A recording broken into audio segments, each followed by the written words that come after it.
Today I'm verse mapping the passage Matthew 18:19 through 20. And it says, "Again I say unto you that if two of you shall agree on earth as touching anything that they ask for, it shall be done for them of my Father which is in heaven. For where two or three are gathered together in my name, there am I in the midst of them." This is the King James Version. And the NLT says, "I also tell you this, if two of you agree here on earth concerning anything you ask, my Father in heaven will do it for you.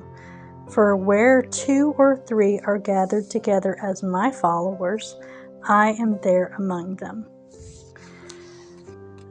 There wasn't a lot of words in this passage, but I did definitions on three of them. The first one is agree. Agree is to admit or come to one mind concerning the facts, to reconcile or to make friends, putting an end to variances. And then I wanted to define concerning because in the NLT it says concerning anything you ask, and then in the King James Version it says as touching anything. And so I thought that was kind of a considerable difference, so I wanted to define concerning, which is pertaining to or regarding, which is a very short definition. So I decided to also define concern.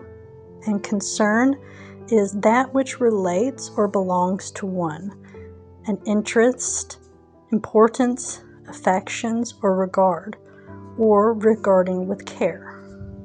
And so then I pulled out my one book concordance, and in there I read the passage, and it said, Jesus is stressing the need of united prayer. The way to obtain a request is to call on another Christian and pray. Jesus implies the reason this prayer will be answered is because he himself, the great intercessor, is in the midst of the worshiping Christians. Because Jesus is omnipresent, that means he's also in the midst of the Father. In the application portion, I wrote that praying by yourself is good and God is always listening, but it's so much better when we pray together. And I wrote that in the Greek, agree literally means to synchronize like an instrument in harmony with other instruments. And then I ended it with a prayer for God to allow me to be more open about my prayers and my concerns.